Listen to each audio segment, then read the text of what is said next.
Okay. So who comes to our aid in case of emergencies like theft, murders, and other crimes?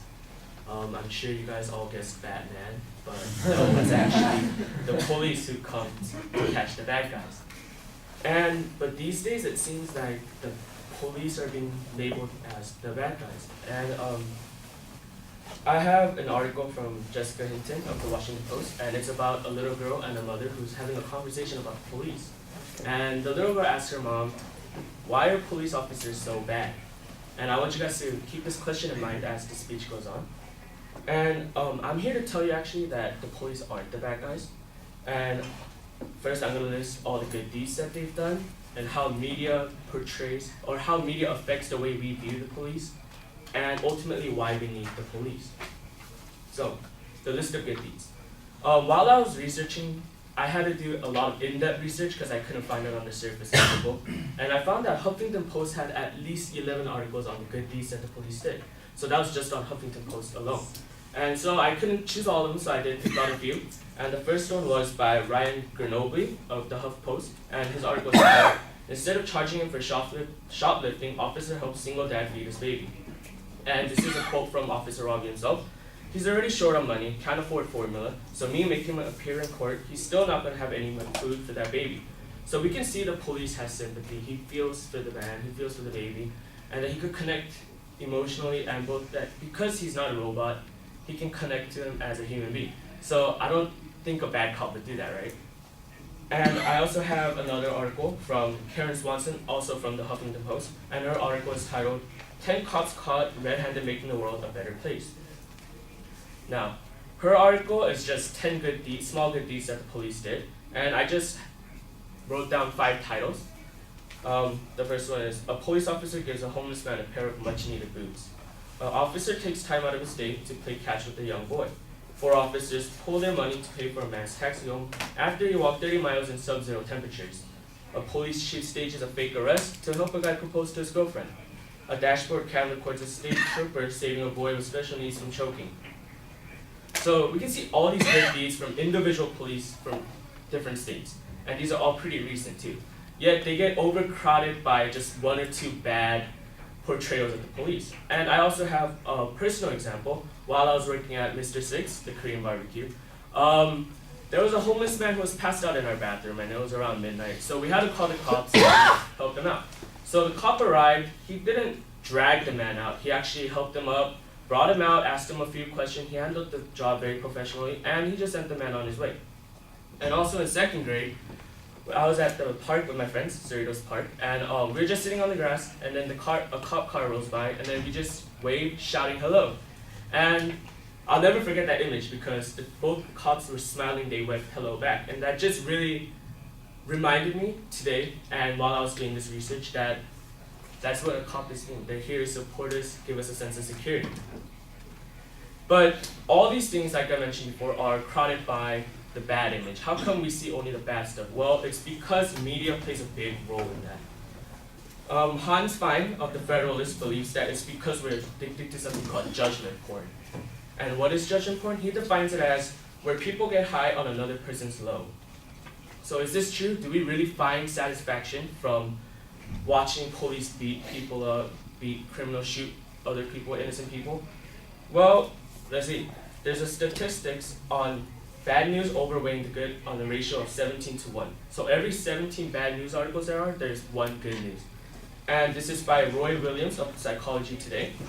And he also states that many studies have shown that we care more about the threat of bad things than we do about the prospect of good things. And that's why on media a lot of police brutality is shown. That's why we see shootings and we hardly remember or see anything about the good deeds that the police do.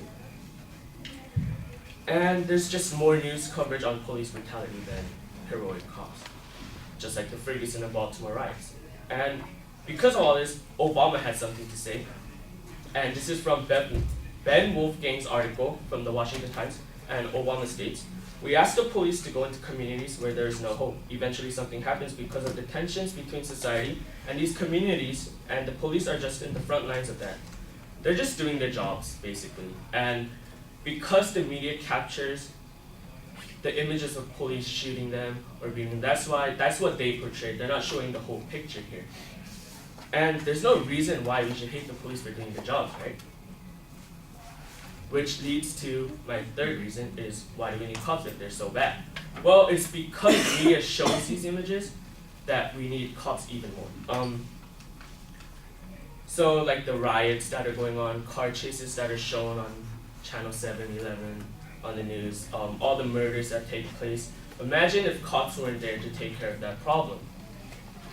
Clarence Page of the Chicago Tribune states, or his article was titled, "Baltimore Riots Remind Us of Why We Need Police." And he states, "Some people protest police brutality in ways that only remind us why we need the police." And I agree. During these riots, the protesters, so-called, they broke cars, broke into stores, robbing, and also hurt a lot of people. And the police have to do their jobs. What they're doing is protecting the community, defending themselves also. Yet, we see them as beating people up and just giving a bad image of themselves, which I don't understand. And yet, when they do their jobs, they get labeled as the bad guys. So, remember when I asked you guys, or when the little girl asked her mom, why are police officers so bad? Well, here was the mom's answer. Police aren't all so bad, but sometimes they do get it wrong. Sometimes, like everyone else, they make mistakes, and sometimes unknowingly, they make judgments that affect how people treat them, or treat people. So I'm not saying that all the police are good. I'm not saying that all policemen are good, that they're all these great people. No. I'm sure there's some bad cops out there, but what I'm saying is, we shouldn't label the entire police force as bad. They're here to help us. They're here to protect us, give us a sense of security, not threat. And face it, if there's no cops, there won't be any order. And much like the movie The Purge, all crime is it's just all gonna be in chaos. And there's gonna be no one to stop that. And also, in the end, in cases of emergencies, they're the one who's gonna come to help us out. So I talked about all the good deeds and how media affects the way we view them and why we need the police. And I'm just going to end with a quote by Thomas C. Knowles, who was in the law enforcement for 40 years, and he states, "They are not your enemy. If changes need to be made to our society and our system, let's make them. But in the meantime, let's not blame the police protecting our streets for the failures of society and for our system." Thank you.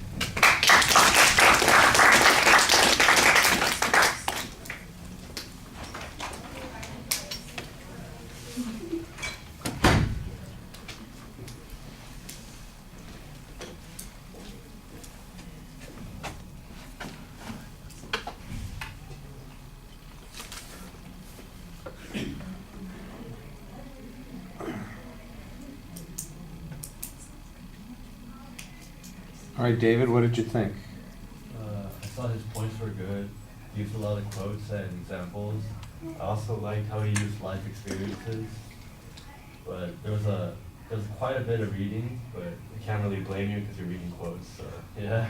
And also, your transitions were a little stiff because it seemed like point after point after point. But other than that, like everything was solid.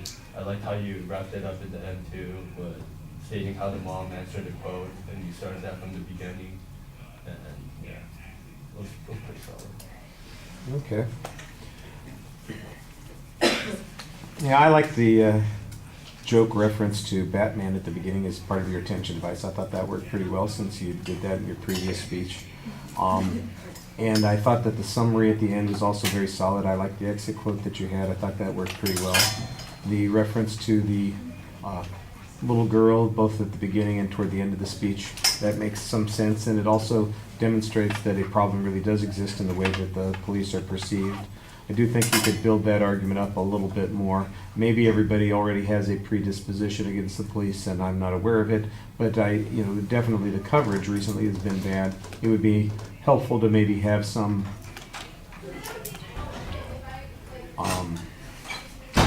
public polling data that talked about how people perceive the police, level of trust or suspicion,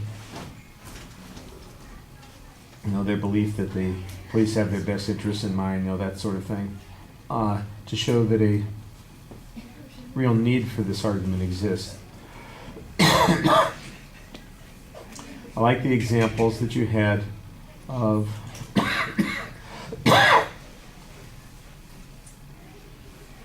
cops doing good things. That adds a nice emotional element to it, and you have a couple of examples that are personal to go along with that. And that helped as well. I'd agree with David a little bit about the eye contact. It's probably a little more reading than you want to do, but it's understandable. Because you do frequently use quoted material. All right, thank you.